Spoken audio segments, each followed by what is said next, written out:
Hello അസ്സലാമു അലൈക്കും. മഗ്‌രിബ് നിസ്കാരം കഴിഞ്ഞ പാടാണ് ഈ വീഡിയോ ചെയ്യുന്നത് കേട്ടോ. ഈ വീഡിയോ ചെയ്യാൻ എന്നെ പ്രേരിപ്പിച്ചത് വേറൊരാളെ വീഡിയോ ആണെന്ന് തന്നെ പറയേണ്ടി വരും.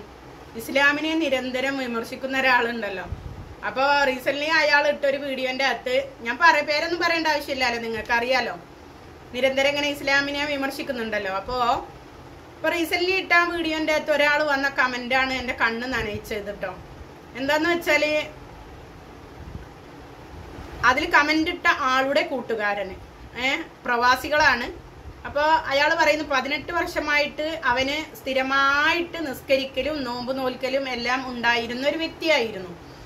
അപ്പൊ അങ്ങനെ പെട്ടെന്ന് ഇയാളെ ഈ ഒരു വീഡിയോ നിരന്തരം കാണാനിട വന്നിട്ട് അയാൾക്കുണ്ടായ മാറ്റം, പെട്ടെന്ന് തന്നെ നിസ്കാരം ഒഴിവാക്കി, നോമ്പ് നോൽക്കൽ ഒഴിവാക്കി, എല്ലാം ഒഴിവാക്കി അയാള് അതും തേടിപ്പോയി മതം ഉപേക്ഷിച്ചു എന്ന് പറഞ്ഞു. അപ്പൊ അതിന്റെ താഴെ കുറെ പേര് പറയുന്നുണ്ട്, ഇങ്ങനെ ഒരുപാട് പേര് ഇപ്പോ ഇസ്ലാം മതം അറിഞ്ഞിട്ട് എല്ലാവരും ഉപേക്ഷിക്കുന്നവരാണ്, ഇപ്പൊ ആരും ഇസ്ലാമിലില്ല, അങ്ങനെയൊക്കെ ഇങ്ങനെ തള്ളി വിടുന്നുണ്ട്. അപ്പൊ എനിക്ക് പറയാനുള്ളത്, ഞാനും ഒരു കമന്റ് ഇട്ടു, നിങ്ങൾ എത്ര ഇസ്ലാമിനെ കരിവാരി തേക്കാൻ നോക്കിയാലും നടക്കൂല എന്ന് പറഞ്ഞിട്ട്. പിന്നെ എനിക്ക് വേറൊരു ഷോർട്സിന്റെ അകത്തൊരു കമന്റ് വന്നത്, ഈ ഒരു ഇത്ത പിന്നെ ഇസ്ലാം മതം ഉപേക്ഷിച്ചിട്ട് ഇത്ത എന്താ ചാക്കിന്റെ ഉള്ളില് പർദ്ദനെയാണ് പറയുന്നത്, അപ്പിക്കുപ്പായൊന്നും പറയോ, ആ പർദ്ദ എല്ലാം ഒഴിവാക്കിയിട്ട് ആ ചാക്കിന്റെ ഉള്ളിൽ നിന്നും മാറിയിട്ട് തലയിലെ തട്ടം മാറ്റിയിട്ട് പൊട്ട് തൊട്ടിട്ട് വന്നിരുന്നുവെങ്കിൽ എന്റെ മുമ്പിൽ പെട്ടെന്ന് ഇത്താനെ അങ്ങനത്തെ രൂപത്തിൽ ഞാൻ കണ്ടിട്ടുണ്ടെങ്കിൽ ആ സ്പോട്ടിൽ ഞാൻ ഇത്താനെ കല്യാണം കഴിക്കുമായിരുന്നു എന്ന് പറഞ്ഞു. സത്യം നിങ്ങളോട് ഞാൻ കൂട്ടുകാരെ പറയട്ടെ, എനിക്ക് അങ്ങനത്തെ ഒക്കെ കമന്റ്സ് വായിച്ചപ്പോൾ വല്ലാത്ത പേടിയാണ് തോന്നിയത് കേട്ടോ. എന്തെല്ലാം മനുഷ്യന്മാരാണ്, എന്തെല്ലാം വകയിലാണ് ചിന്തിച്ചു പോകുന്നത് ഇല്ലേ. അപ്പൊ ഞാൻ പറഞ്ഞ ഒരൊറ്റ കാര്യമാണ്, എനിക്ക് പേടിയാകുന്നുണ്ട് സത്യത്തിൽ ഈ കമന്റ്സ് ഒക്കെ കാണുമ്പോൾ. ഞാൻ പറഞ്ഞു, ഞാൻ അത്രയും റെസ്പെക്ട് കൊടുക്കുന്ന എന്റെ ഇസ്ലാം മതം, ഞാൻ സ്നേഹിക്കുന്നു എന്നെക്കാളേറെ എന്റെ ഇസ്ലാം മതത്തെ, ഐ ലവ് മൈ ഇസ്ലാം എന്ന് പറഞ്ഞു. അപ്പൊ ഞാൻ നിങ്ങൾക്ക് പറഞ്ഞു വന്നത്, ഞാൻ ഇവിടെ ഇപ്പൊ ഇസ്ലാം മതം ഉപേക്ഷിക്കുന്ന ആൾക്കാരെ കുറിച്ച് നിങ്ങൾ പറഞ്ഞു, എന്നാൽ ഇസ്ലാം മതത്തിലേക്ക് വരുന്നവരെ കുറിച്ചിട്ടും നമ്മളൊന്ന് പറയണ്ടേ. വെറും ഇസ്ലാമിനെ ഇങ്ങനെ കരിവാരി തേക്കുമ്പോ അതിന്റെ ബാക്കില് വരുന്നവരും കൂടി ഉണ്ടെന്ന് അറിയണ്ടേ. പിന്നെ ഈ ഇസ്ലാം മതത്തിൽ നിന്നും എനിക്ക് എന്താണ് കിട്ടിയത്? ഇസ്ലാം മതം സ്വീകരിച്ച് അന്യമതസ്ഥര് ഇസ്ലാം മതം സ്വീകരിച്ച് വരുന്നതും ഉണ്ട്, അത് അവിടെ ഒരു ഭാഗത്ത് നിൽക്കട്ടെ. ഈ ഞാനെന്ന വ്യക്തി ജന്മം കൊണ്ട് ഞാൻ മുസ്ലിമായിട്ട് ജനിച്ച് വന്നവളാണ് കേട്ടോ. അപ്പോ എനിക്കുണ്ടായിട്ടുള്ള മാറ്റങ്ങൾ, എനിക്ക് എന്തെല്ലാം ബുദ്ധിമുട്ടുകളിൽ നിന്നും എനിക്ക് എന്തെല്ലാം കിട്ടിയിട്ടുണ്ട് ഈ ഒരു ഇസ്ലാമിൽ നിന്നുകൊണ്ട് ഞാൻ പ്രാർത്ഥിച്ചിട്ട് എനിക്ക് വന്ന അനുഭവങ്ങൾ, അതും ഞാനൊന്ന് ഷെയർ ചെയ്യണ്ടേ. പിന്നെ നിങ്ങളോട്, എൻ്റെ മുസ്ലിം സഹോദരങ്ങളോട് ഞാൻ റിക്വസ്റ്റ് ആണ്, ഞാൻ ഈ ഒരു വേഷത്തിൽ നിങ്ങൾക്ക് മുമ്പിൽ വരൂല ഞാൻ ഇന്ന് പറഞ്ഞിട്ടുണ്ടായിരുന്നു, സോറി.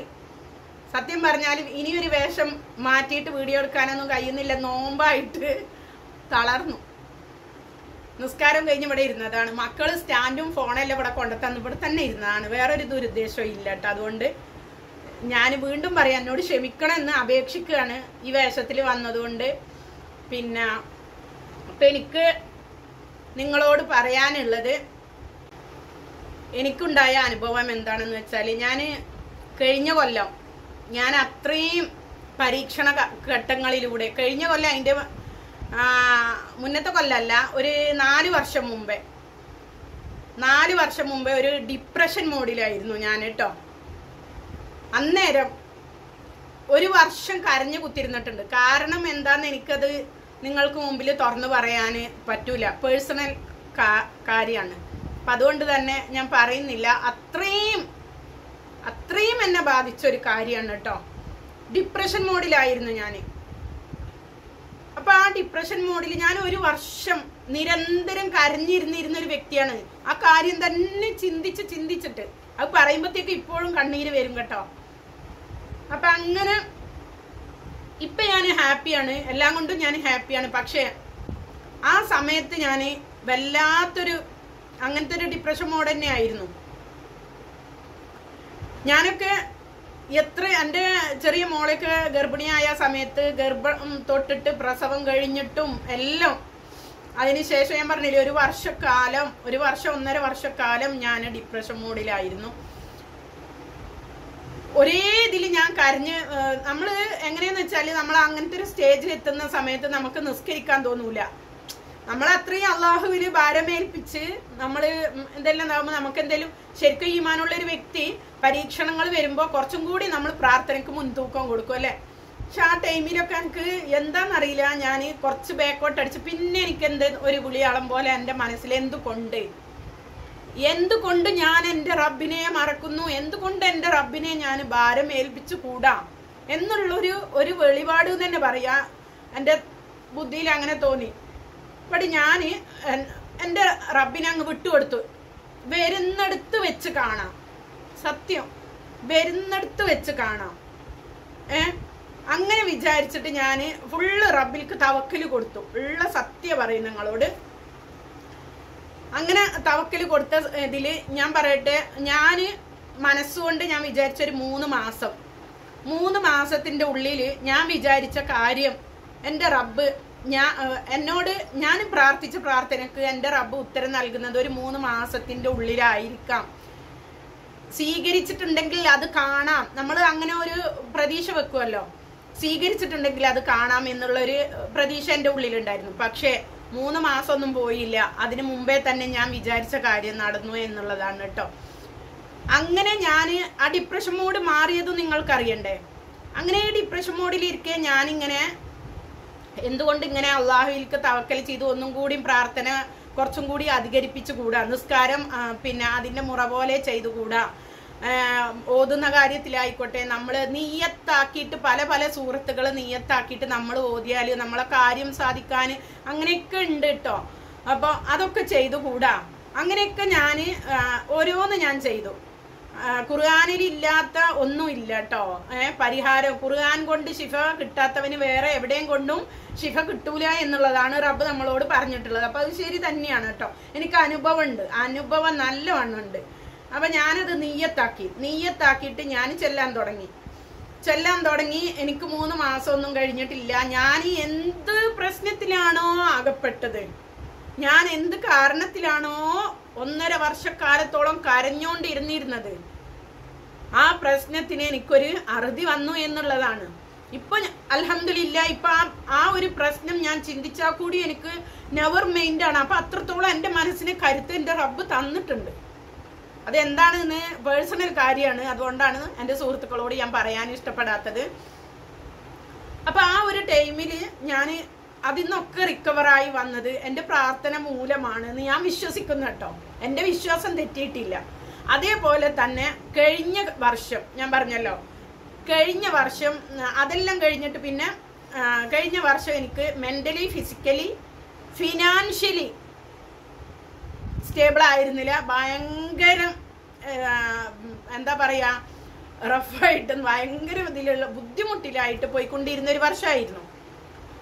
മാഷാ അല്ലാഹ് അതിനും ഒരു അറുതി വന്ന് ഞാൻ ഒരേ ഇതിൽ ഞാൻ റബ്ബിനോട് നിരന്തരം ഞാൻ പ്രാർത്ഥിക്കുമായിരുന്നു. അതേപോലെ തന്നെ ഞാൻ ഇങ്ങനെ ഒരു കണക്ക് ഞാൻ വെക്കും. അപ്പൊ ഞാനിങ്ങനെ വിചാരിക്കും, റബ്ബേ നീ എത്ര വലിയവനാണ്. നമ്മളിപ്പം ഒരു 3 മാസം അല്ലെങ്കിൽ അങ്ങനെയൊക്കെ ഒരു കണക്ക് വെക്കുമല്ലോ, 2 മാസം അല്ലെങ്കിൽ 4 മാസം അല്ലെങ്കിൽ ഒരു 6 മാസത്തിന്റെ ഉള്ളിലോ ഒക്കെ നമ്മൾക്ക് റബ്ബ് പെട്ടെന്ന് അല്ലെങ്കിലും കൂടിയിട്ട് അത് നമുക്ക് അറിയാം. ഇന്നിപ്പോ പ്രാർത്ഥിച്ചാൽ ഇപ്പൊ തന്നെ നമ്മളെ കയ്യിൽ കിട്ടൂല എന്ന് നമുക്കറിയാലേ. അപ്പൊ കുറച്ച് കഴിഞ്ഞാലെങ്കിലും എന്നുള്ളൊരു പ്രതീക്ഷ ഉണ്ടാവും. പക്ഷെ ഞാൻ എപ്പോഴും നിങ്ങളോട് പലതവണ ഞാൻ പറഞ്ഞിട്ടുണ്ട്, തരുന്നുണ്ടെങ്കിൽ വയറ് നിറച്ചു റബ്ബ് വാരിക്കോരി തരും എന്നുള്ളത്.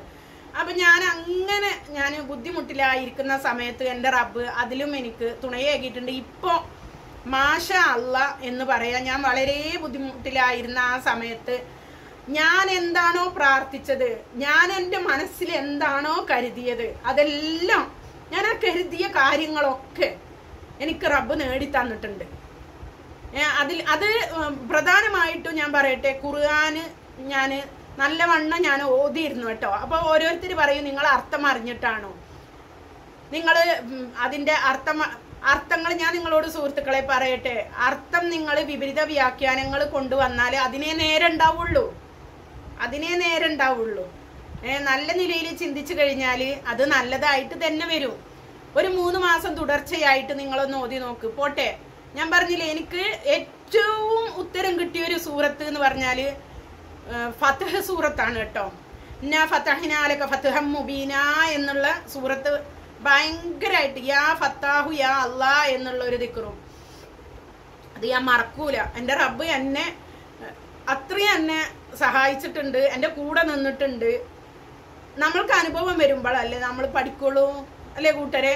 അപ്പോൾ എനിക്ക് ഈ യുക്തിവാദികളോടൊക്കെ ഞാൻ പറഞ്ഞില്ലേ, അവർ എത്ര നമ്മൾക്ക് വിവരം ഇല്ല, നമ്മൾ എന്താ ഞാൻ പറയണ്ടേന്ന് എനിക്ക് എങ്ങനെ ഹൃദയം തുറന്ന് നിങ്ങൾക്ക് മുമ്പിൽ കാണിച്ചു തരണ്ടേന്നൊന്നും എനിക്കറിയില്ല.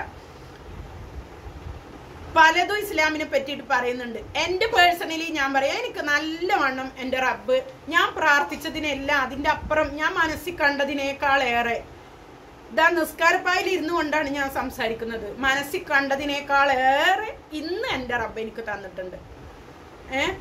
അപ്പൊ അത്രയും എൻ്റെ കൂടെ നിന്നിട്ടുള്ള ആ റബ്ബിനെ നിങ്ങൾ പറയുമ്പോൾ ഉള്ളിൽ എത്ര വേദനയുണ്ട്.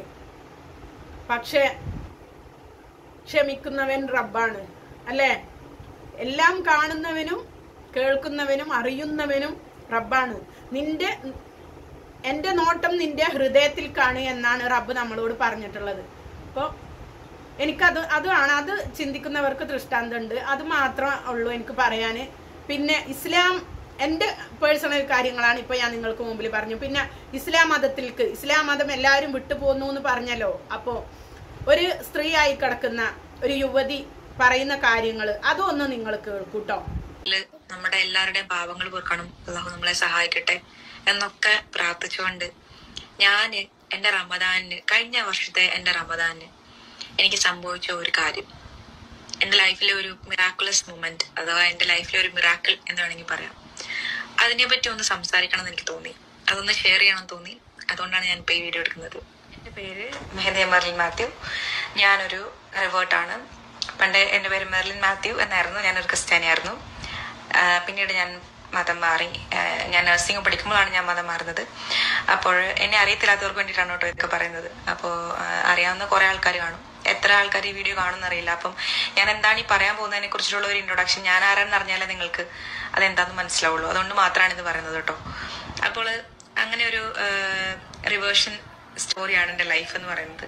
ഞാൻ നഴ്സിംഗ് പഠിക്കുന്ന സമയത്താണ് മാറുന്നത്. അതിൻ്റെ സ്റ്റോറിയൊക്കെ ഞാൻ പിന്നീട് ഒരു ദിവസം പറയാം. ഇപ്പം പറയാൻ പോകുന്നത് എൻ്റെ ലൈഫിൽ സംഭവിച്ച ഒരു മിറാക്കിളിനെ കുറിച്ചിട്ടാണ്. അപ്പോൾ ഒരുപാട് ഇൻട്രൊഡക്ഷൻ ഒന്നും പറയുന്നില്ല. കൺവേർട്ട് ആയതിനു ശേഷം അറബി പഠിക്കുക, അല്ലെങ്കിൽ അറബിയിൽ ഖുറാൻ ഓതുക എന്ന് പറയുന്നത് എന്നെ സംബന്ധിച്ച് ഭയങ്കര ഇൻട്രസ്റ്റിംഗ് ആയിട്ടുള്ള, അല്ലെങ്കിൽ എനിക്ക് ഭയങ്കര ആഗ്രഹമുള്ളൊരു കാര്യമായിരുന്നു. അപ്പോൾ ഞാൻ ഒരു ഇൻസ്റ്റിറ്റ്യൂട്ടിൽ, കോഴിക്കോട് ഒരു ഇൻസ്റ്റിറ്റ്യൂട്ടിലാണ് പഠിച്ചുകൊണ്ടിരുന്നത്. അപ്പോൾ 2-3 മാസത്തെ ഒരു കോഴ്സാണ് യൂഷ്വലി. അത് കഴിയുമ്പോൾ ആൾക്കാർ ജസ്റ്റ് തപ്പിത്തടഞ്ഞെങ്കിലൊക്കെ ഒന്ന് വായിക്കാൻ പറ്റും. ഓരോരുത്തരുടെ ഓരോ കഴിവനുസരിച്ചൊക്കെയാണ് യൂഷ്വലി. എങ്കിലും അറ്റ്ലീസ്റ്റ് നമ്മൾ എന്തെങ്കിലുമൊക്കെ ഒന്ന് വായിക്കാൻ, പതുക്കെങ്കിലും വായിക്കാനൊക്കെ നമ്മൾ പഠിക്കും. പണ്ട് നമ്മൾ 5ാം ക്ലാസ്സിലൊക്കെ ഹിന്ദിയൊക്കെ ആദ്യം പഠിച്ചില്ല, അന്നേരപ്പോൾ നമ്മളിങ്ങനെ ജസ്റ്റ് തപ്പിത്തടഞ്ഞ് വായിക്കില്ല. അങ്ങനെയെങ്കിലും ആൾക്കാർ യൂഷ്വലി പഠിക്കാറുണ്ട്. അപ്പോൾ ഞാൻ അവിടെ എനിക്ക് പക്ഷെ 1 മാസം നിൽക്കാൻ പറ്റുള്ളൂ. കാരണം ഇങ്ങനെ എനിക്ക് ജോലിക്ക് കയറണമായിരുന്നു. അതുകൊണ്ട് ഞാൻ 1 മാസം അവിടെ നിന്നുള്ളൂ. പക്ഷെ എങ്കിലും 1 മാസം കൊണ്ട് തന്നെ ഞാൻ അൽഹംദുലില്ലാ തപ്പിത്തടഞ്ഞിട്ടാണെങ്കിലും വായിക്കാനൊക്കെ പഠിച്ചിട്ടുണ്ടായിരുന്നു.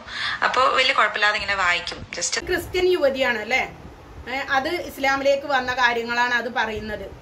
അപ്പൊ അതേപോലെ മിനു മുനീർ എന്നുള്ള ഒരു സിനിമ നടി അല്ലേ. അപ്പൊ അവർക്ക് പിന്നെ നേട്ടം കിട്ടിയത്, ഇസ്ലാം മതം വിശ്വസിച്ചിട്ട് അവർക്ക് നേട്ടം കിട്ടിയ ഒരു കാര്യം, ഒരു മുസ്ലിം പിന്നെ സഹോദരന് പെട്ടെന്ന് വിഷമിച്ചിരിക്കുന്ന സമയത്ത് തന്നെ എത്ര 2 ലക്ഷം റുപ്യ അക്കൗണ്ടിൽ ഇട്ട് കൊടുത്തു എന്നൊക്കെ പറഞ്ഞ ഒരു അനുഭവം പറയണ്ടായി കേട്ടോ. അപ്പൊ അതേപോലെ തന്നെ ഒരുപാട് പേരുണ്ട്, എത്ര പേരുണ്ട്, കായിക താരങ്ങളായിക്കോട്ടെ, ഞാൻ എടുത്തു പറയുന്നില്ല, ഒരുപാട് പേര് ഇസ്ലാം മതം സ്വീകരിച്ചിട്ട് വന്നിട്ടുണ്ട്, വരുന്നുണ്ട്. അപ്പോൾ ഇല്ലാവചനം പറയുന്നവരെ അവിടെ പറഞ്ഞുകൊണ്ടേ ഇരിക്കും. എന്നെ കേൾക്കുന്ന എൻ്റെ പ്രേക്ഷകരോട് എനിക്ക് പറയാനുള്ളത്, നിങ്ങൾ ഒരാളും ഒന്നും തെറ്റിദ്ധരിച്ചിട്ട് ഇസ്ലാം മതത്തിൽ നിന്നും പോവരുതേ എന്നാണ് എനിക്ക് പറയാനുള്ളത്. കാരണം ഇത്രത്തോളം നല്ലൊരു മതം വേറെ ഇല്ല. മനസ്സറിഞ്ഞ് നമ്മളെ റബ്ബിനെ മുറുകെ പിടിച്ചാൽ ഒരിക്കലും കൈവിടൂല റബ്ബ് കേട്ടോ.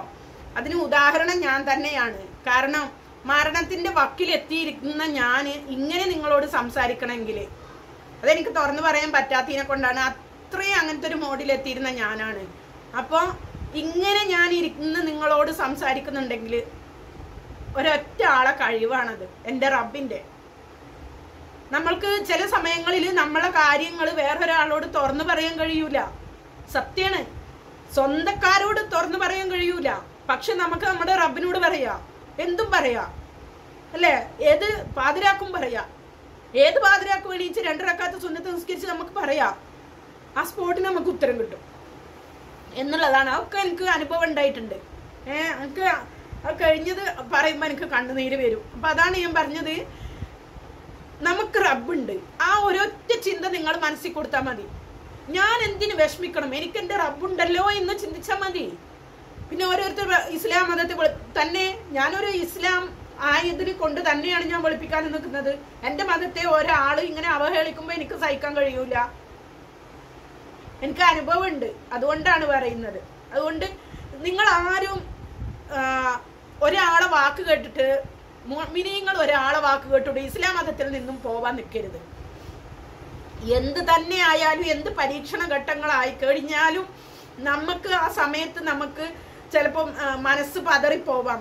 അന്നേരം നിങ്ങൾ എന്താ ചെയ്യേണ്ടതെന്ന് വെച്ചാൽ രാത്രിയിൽ എണീച്ച് 2 റക്അത്ത്, രാത്രിയിലായ പകലായാലും രാത്രിയിലാണ് ഏറ്റവും ഉത്തമം, നിങ്ങൾ 2 റക്അത്ത് സുന്നത്ത് നിസ്കരിച്ച് റബ്ബിനോട് ഇതിൽ നിന്ന് ഒരു ഉത്തരം കൊണ്ടാ, ഇതിലേതാണ് ശരി, ഞാൻ എന്താണ് ചെയ്യേണ്ടത്, അല്ലെങ്കിൽ ഈ പരീക്ഷണത്തിൽ നിന്നും എനിക്കൊന്ന് കരകയറ്റിത്താ എന്ന് വരുന്ന ഓരോ നമ്മൾ ഇങ്ങനെ പ്രാർത്ഥിക്കുമല്ലോ, അങ്ങനെ ഓരോ കാര്യങ്ങൾ നമ്മളെ പ്രശ്നങ്ങൾ ഇങ്ങനെ പ്രാർത്ഥിച്ചു കൊണ്ടിരുന്നാൽ ഷുവറായിട്ടും അതിന് ഉത്തരം കിട്ടും എന്നുള്ളതാണ്. എവിടെയും പോകില്ല, ഉത്തരം കിട്ടും. മറ്റുള്ളത് നമുക്ക് നാഥനില്ലാണ്ടായി പോകും കൂട്ടുകാരെ, സത്യമാണ് കേട്ടോ. നമ്മൾ മതത്തെ നമുക്ക് പടച്ചോനില്ലെങ്കിൽ, പടച്ചോനെ നമ്മൾ കൂട്ടുപിടിച്ചിട്ടില്ലെങ്കിൽ, നമ്മൾ യുക്തിവാദി ആയിക്കഴിഞ്ഞാൽ നമ്മൾ അനാഥരാണ്. നമ്മൾക്ക് ആരും ഉണ്ടാവില്ല, നമുക്കൊരു നാഥനില്ല. ഇത് നമ്മൾക്ക് ഏത് പാതിരാക്കും എന്തും പറയാ. നമ്മളെ അറിയുന്നവൻ റബ്ബുണ്ട് നമ്മളെ കൂടെ. എനിക്ക് അനുഭവം ഉള്ളതുകൊണ്ടാണ് കേട്ടോ പറയുന്നത്. ഞാൻ മറ്റൊരാളോട് എനിക്ക് പറയാൻ പറ്റാത്ത കാര്യം ഫുള്ള് ഞാൻ എൻ്റെ റബ്ബിനോട് ഞാൻ പറയാറുണ്ട്. എനിക്കതിന് ഉത്തരവും കിട്ടിയിട്ടുണ്ട്. ഇവിടുന്ന് അങ്ങോട്ടും എനിക്ക് ഭാരമേൽപ്പിക്കാനുള്ളത് എൻ്റെ റബ്ബിനോടാണ്. എനിക്ക് എൻ്റെ മരണം വരെ എൻ്റെ കൂടെ ഉണ്ടാവും എൻ്റെ റബ്ബ് എന്നുള്ളൊരു വിശ്വാസമുണ്ട്. ആ വിശ്വാസത്തിൽ മാത്രമാണ് ഞാൻ ജീവിക്കും ചെയ്യുന്നത് കേട്ടോ. അതാണ് ഞാൻ നിങ്ങളോട് പറയുന്നത്. ഇനി അങ്ങനത്തെ ഒന്നും പരീക്ഷണ ഘട്ടങ്ങൾ എൻ്റെ റബ്ബ് എനിക്ക് തരൂല എന്ന് ഞാൻ വിശ്വസിക്കുന്നു. തന്നാലും എൻ്റെ കൂടെ എൻ്റെ റബ്ബുണ്ട്. അതിൽ നിന്നൊക്കെ മുക്തി നേടിയിട്ട് ഞാൻ ജീവിക്കാനുള്ളൊരു പ്രാപ്തി എൻ്റെ റബ്ബ് എനിക്ക് തരുമെന്നുള്ളൊരു വിശ്വാസമുണ്ട്. അപ്പം അതുകൊണ്ട് ഒരാളും ഇസ്ലാമിൽ നിന്നും പുറത്തു പോകാൻ ആഗ്രഹിക്കരുത്. എന്ത് പ്രശ്നത്തിനും നമുക്ക് നമ്മുടെ ഇസ്ലാമിൽ പരിഹാരമുണ്ട്, നമ്മുടെ ഖുർആനിൽ പരിഹാരമുണ്ട്. അപ്പം അതുകൊണ്ട് എല്ലാവരും ഖുർആനെ മുറുകെ പിടിച്ച് നമ്മുടെ ഇസ്ലാമിനെ മുറുകെ പിടിച്ച് ജീവിക്കണമെന്ന് ഞാൻ താഴ്മയായിട്ട് നിങ്ങളോട് അപേക്ഷിക്കുകയാണ് കേട്ടോ. ഇൻഷാ അല്ലാഹ്. അസ്സലാമു അലൈക്കും.